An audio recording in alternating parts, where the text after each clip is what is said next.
Hello everyone, this is Jimmy Cultist, and today we're going to be covering how to make, surface detail, textures for a sculpt. Specifically, it was requested for my Kaiju creations, how I do that. There are several methodologies, so it's actually something I could, go into detail about. We'll need our basic puppet, of course. Turn off auto look and turn off motion sensor movement. That way he won't turn his head when we press play. We will also need proper lighting. It's always necessary for when you're sculpting. To have proper lighting. Usually something brighter is required. And some good direct sunlight, maybe contrasted a bit to the side. I guess we won't need a gradient effect. We won't be making anything very pretty. It's mostly just to demonstrate the method.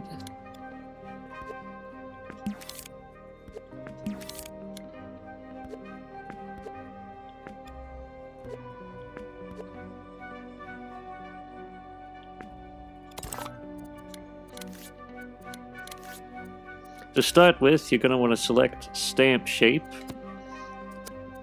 To edit a sculpt, it's as simple as L1 and X. You'll want to change it to the color of the sculpt, usually. And once Stamp Shape is selected, which is in here, in Tools, and here's where you can select Shapes, you'll want to put on Mirror. Set it to clipped. Now what clipped means is basically when you put the two spheres together, there's a cutoff point at which they won't pass. Here's a demonstration of a non-clipped mirror where basically they overlap with one another. You can also hide the center of the mirror in case it's getting in the way of your viewpoint. I'll leave it on though, it's useful for now. Now we'll go back to Tools. And we're going to look at Edit Shape. We're going to set the blend amount up just a tiny bit. And we're going to elongate our spheres. This is a pretty good way to create limbs.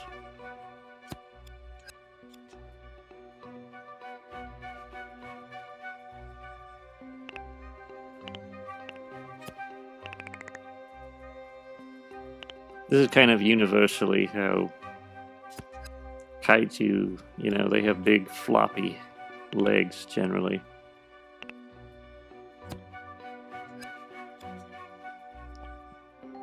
Again, this probably won't look very good, but it's mainly just to demonstrate the aspects of creation. I would cut this off at the bottom in the final version.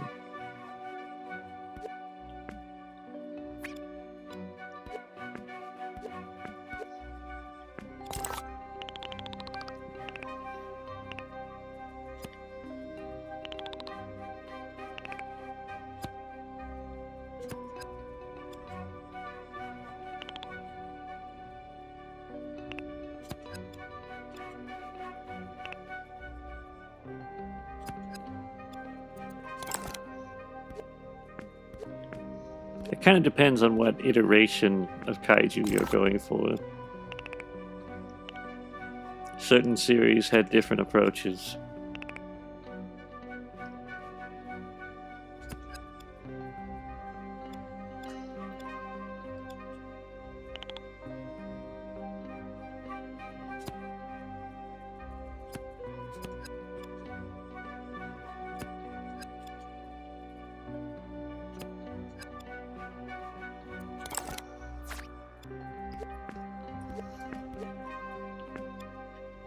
Now we're going to stretch the neck out just a bit.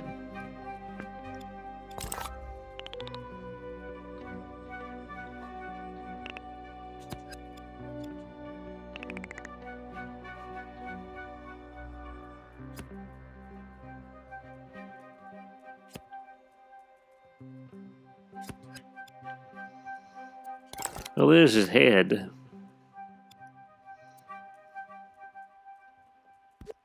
Usually I would use the puppet hand with poses by Live ElDavisimo, but I don't know if we necessarily need to bother with that. Well, maybe we will. Let's try it out.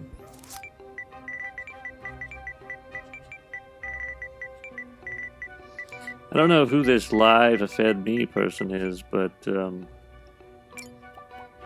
he's got so many times I've used this hand.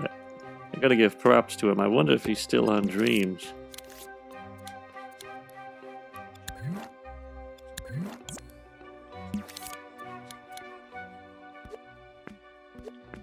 Just get your basic pose. It already has built-in poses, but I like to use my own.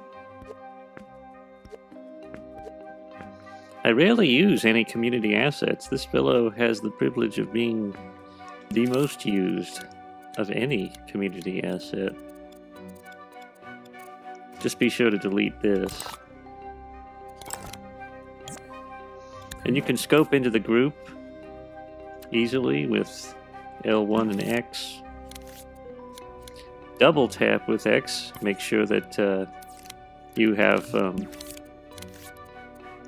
connectors visible and X-ray mode on. Double tap. Select one of these with L1 and square. Set the springiness up to maximum. Generally, that has better results if you're doing cutscenes and such. Now we're going to grab it with the L2, scope in with L1 and X while holding L2, and we'll just put it right there.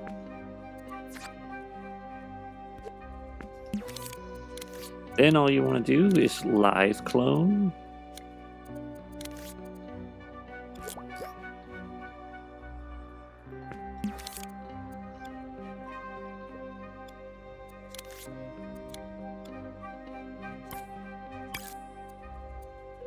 Oh, you also want to make these invisible. Then group them with the hand.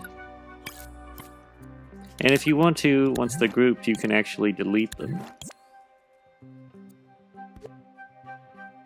There we go. Just make sure you're scoped in when you delete them. Kind of vaguely reminds me of the monster Gilala from a certain Kaiju film. I think it's called X the Invader or something like that.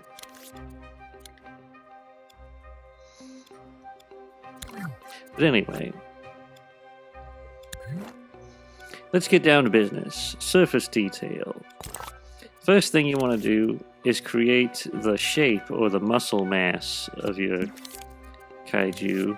For that, you're going to have to cut some things off. Like this basic balloony shape isn't going to cut it.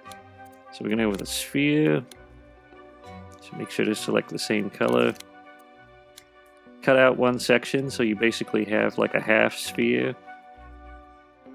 And set it to blend. We might want it just a little bit more blended than that. Alright, there we go. Now, this is an easy way to sort of cut out musculature and shape. You know, just to make it look like he has definition to him.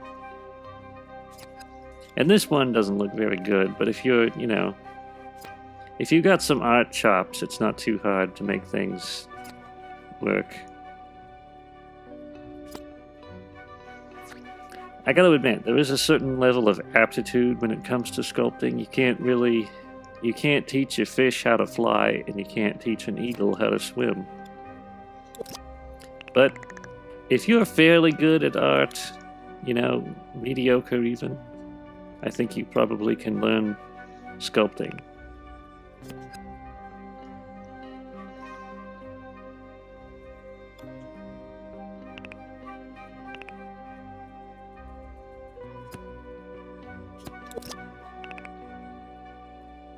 Yeah, just add a little definition.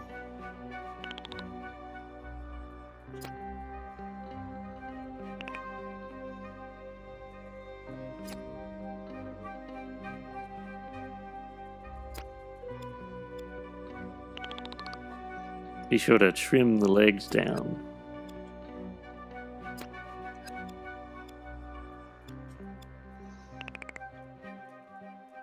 Sometimes, depending on what style you're going for, you don't even really need to add surface detail. Like this would be just fine in some cases.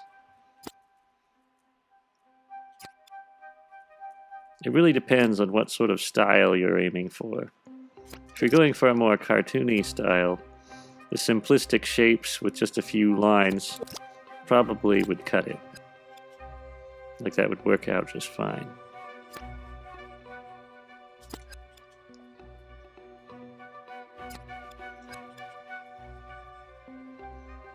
Gonna kind of imply some sort of tail, or a bump thereof.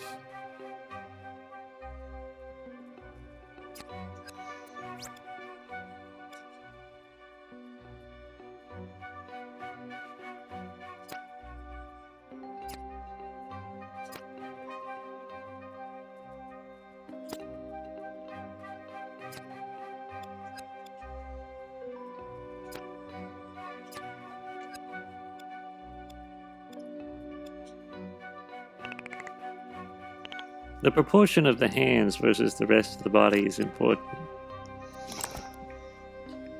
Another thing when designing creatures that are supposed to be someone in a suit, which generally kaiju are, not all the time, but a lot of the time, you want to kind of bear in mind, you know, how would the actor fit?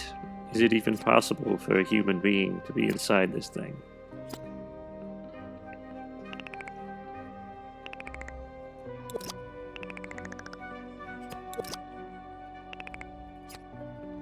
Anyway, that's most basic head. I'm not really going to be going into all the ins and outs of how to create these things. I'm just going to talk about surface detail.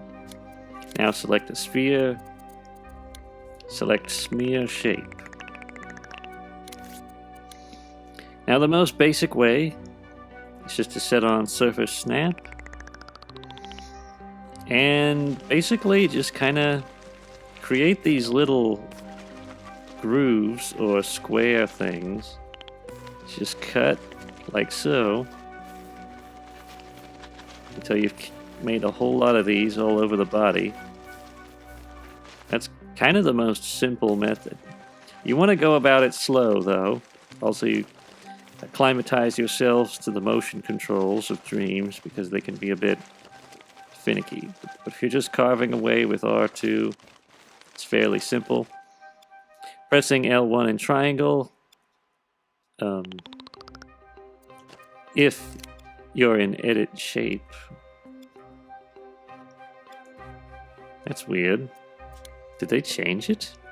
Oh, well, if you're in edit shape and you want to go to stamp, pressing triangle will just switch right over to, stamp shape versus smear shape.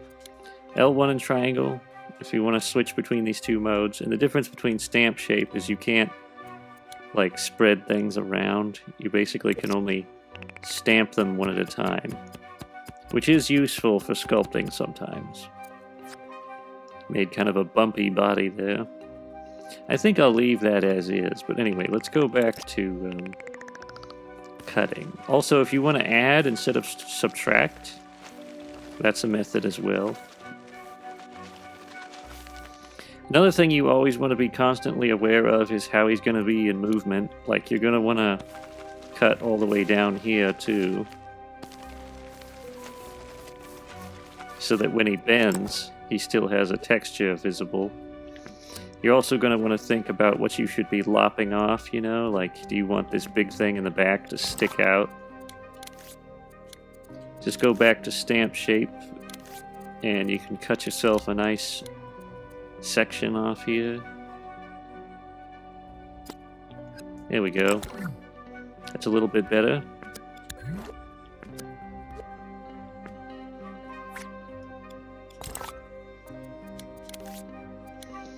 So yeah, just keep that in mind. Another thing is, if you're having trouble seeing, sometimes turning on this little baby studio lighting helps a lot. For chests, it's usually easy just to create this sort of line pattern. Another thing is holding down a long time and having a good, it'll count this as an entire cut. So if you just want to delete it and redo it, holding down a long time and not like doing like stroke, stroke, stroke. Like if I want to delete these, I would have to do it individually, and that could take a long time. So if possible, you want to hold it down. You can also reverse mistakes, by pressing the arrow, the right arrow, no, left arrow on the D-pad to undo mistakes. Or if you want to put them back again, just press right on the D-pad and they'll come back. But we'll leave those gone, they weren't very good. Now I'll show you some other samplings of shapes you can do. These are some good, like, scale shapes if you want to create, like, a scaly monster.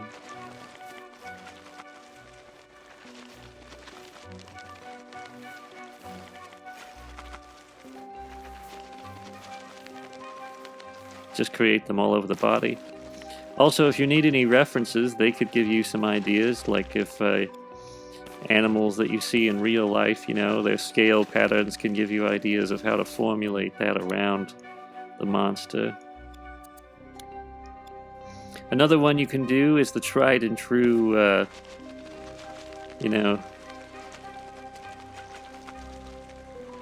tried and true lines of our dear friend Godzilla.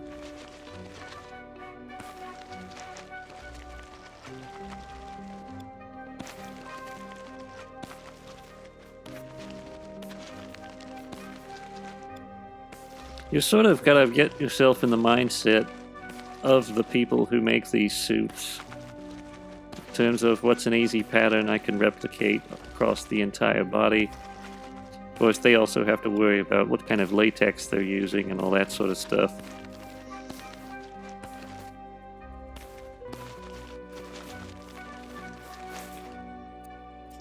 But yeah, those are very Godzilla-esque scales. Another one is this kind of, this sort of cracky, you want to have much thinner lines, but it's this sort of cracky little, rough, rocky look I like. I've used this one quite a few times. It's really good if you want smoother skin, but you still want it to kind of have some surface definition. Just these little rocky, craggy lines everywhere.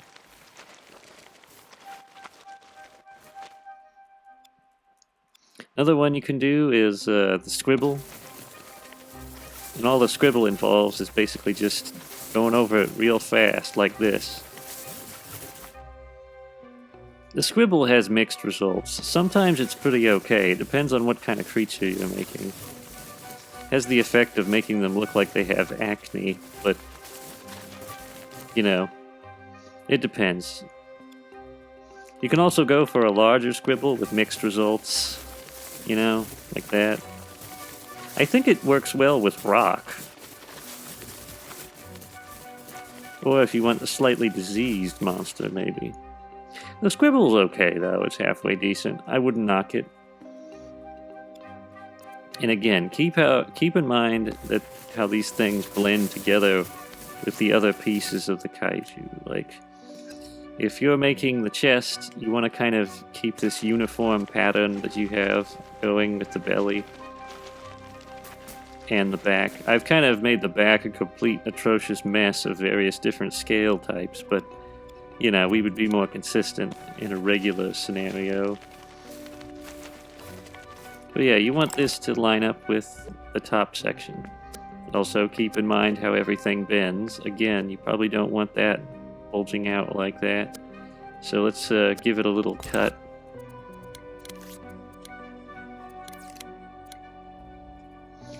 There's some things that are difficult to explain, because if you're designing a creature, you know exactly how you want it to be.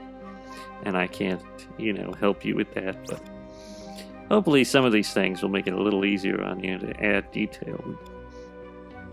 Mainly it's getting the basic shape, and then you just sort of trim things down to a look that you want, That almost looks halfway decent. Anyway. What else was I going to talk about? Oh yes, let's talk about adding instead of subtracting. What kind of shape you use can kind of affect this, but basically, sometimes you can create scale patterns by adding. If you want to switch between the two, triangle is a simple way to switch between adding and subtracting a shape.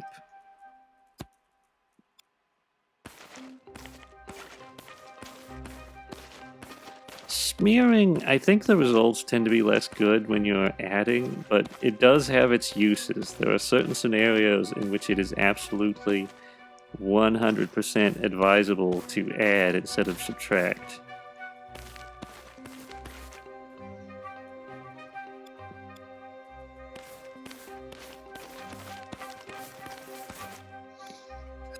If you want kind of a melted look, I find that smearing kind of, really helps with that.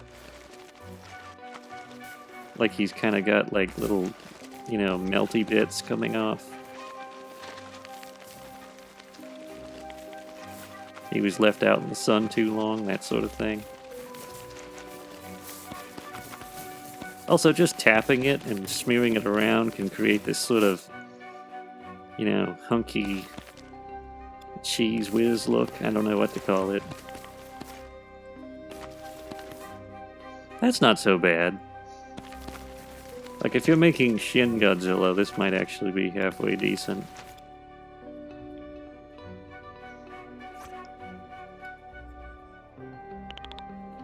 You can also just add little ones here and there if you want to create sort of a warty rhino.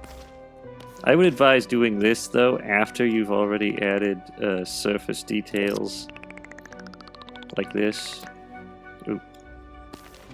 Kind of add to the illusion.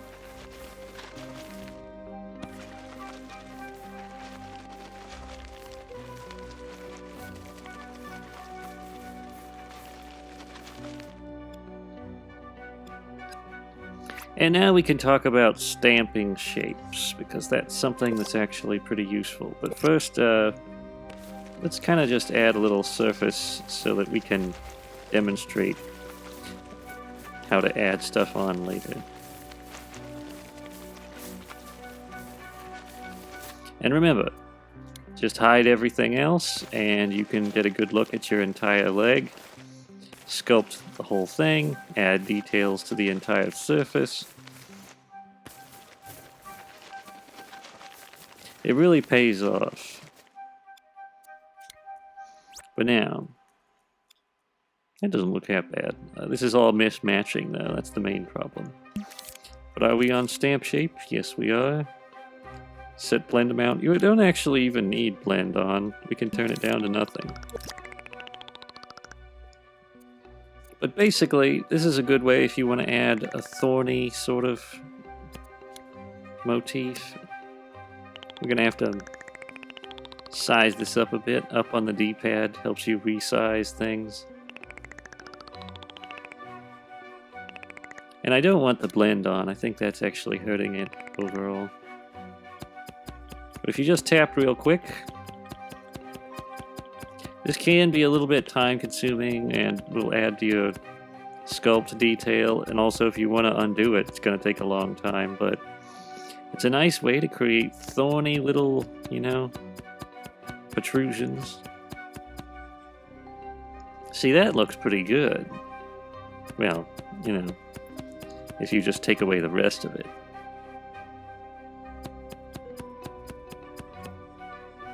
This fellow's a real Frankenstein of various different styles. You can also make big giant ones if you want.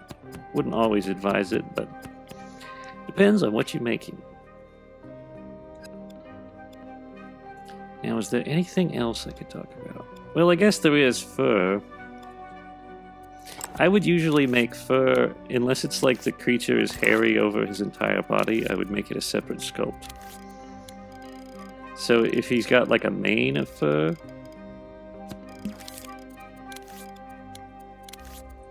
Just select stamp shape, half sphere, kind of flatten it out a bit.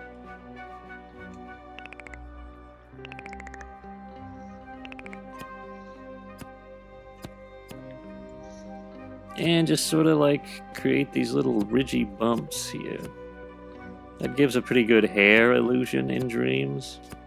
At least, you know, it's the most thermo-effective one. And I'm going to show you a way to kind of upgrade it and make it even better. But it's not a bad method of making a nice big fuzzy mane if you wanted to.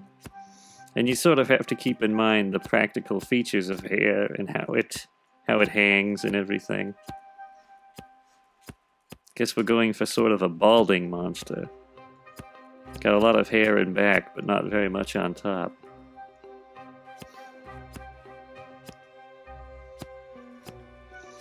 I won't really be finishing him. I mainly just want to demonstrate like how you can use these various methods. Oh, and you can delete that center sphere. He's got a very luxuriant mullet.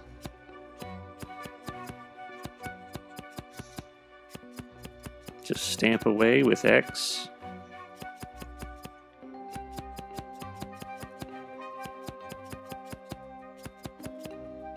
There we go.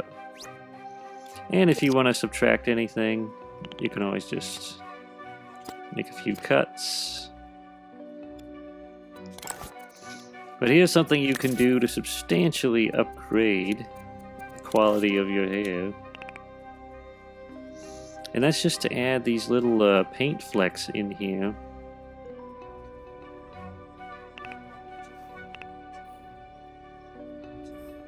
Sometimes adding a variety of fleck types also helps. Just make sure they're grouped with the hair later. Now let's add a few other types so that we kind of have some, you know, diversity of the strands or whatever.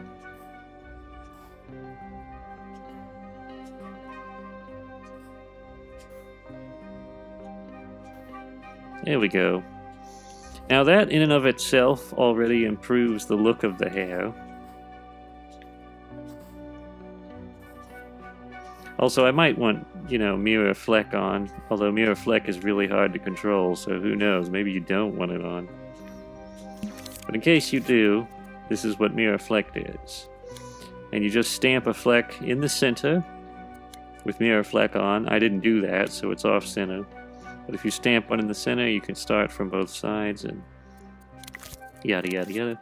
Let's turn off spotlight and see how it looks. Yeah, that's some decent hair. Another thing you can do is kind of make it transparent, and that sort of makes it look even better.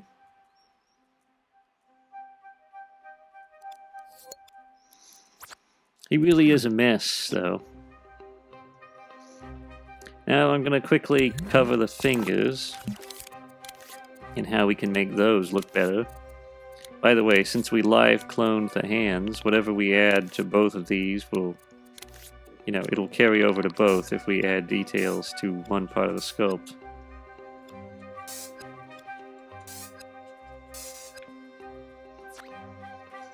But with fingers, I'd say, at least with Kaiju, you generally want the fingers to taper at the ends and be pointy. So let's just put on mirror, make sure it's clipped.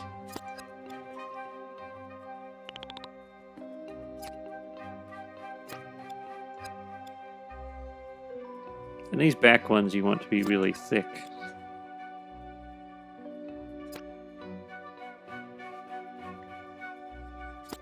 It helps to study real hands too.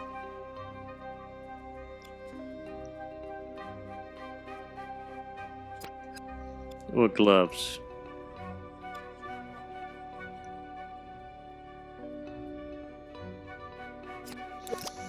And a simple way to create claws is just to take a half sphere,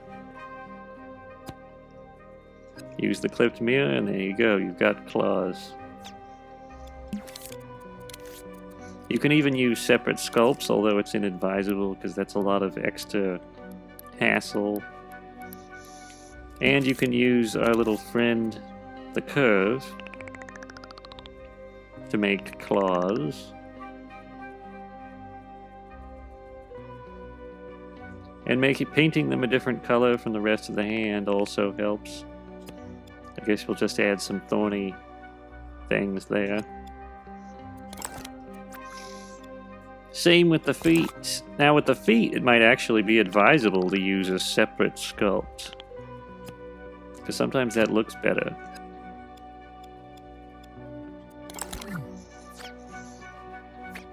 And now I'm going to talk real quick about the fingers. The fingers can be a little tricky as far as like adding, if you want to add scales to these. It's kind of a rough shape to work with.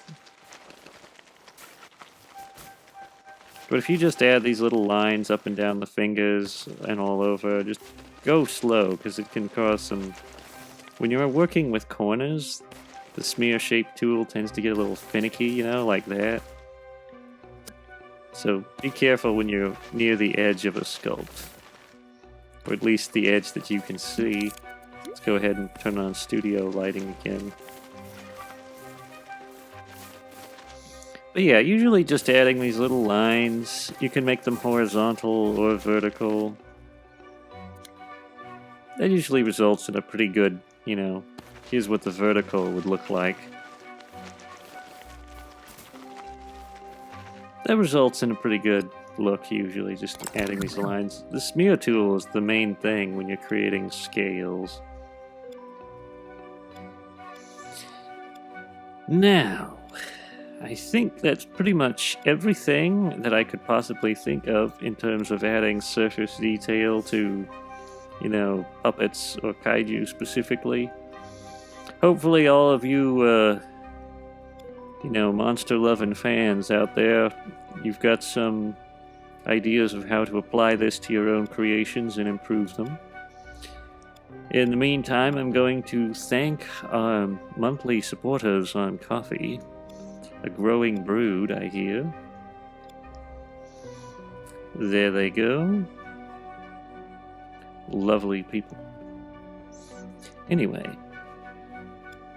that's all for now. If you enjoyed this video, don't forget to leave a like and subscribe to the channel. And don't forget to ring the notification bell so you never miss another video. If you wish to support our earnest insanity, you can check the links in the description to donate or buy merch. Until next time, goodbye.